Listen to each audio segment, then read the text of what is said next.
balita ko. Madalas, napagkakamalan ako supla.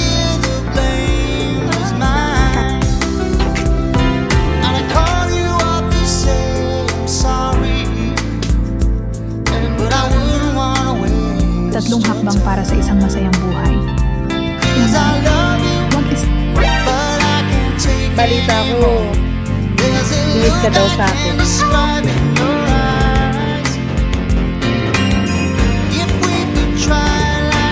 Madalas, napagkakamalan akong suplada, masungit at walang pakialam.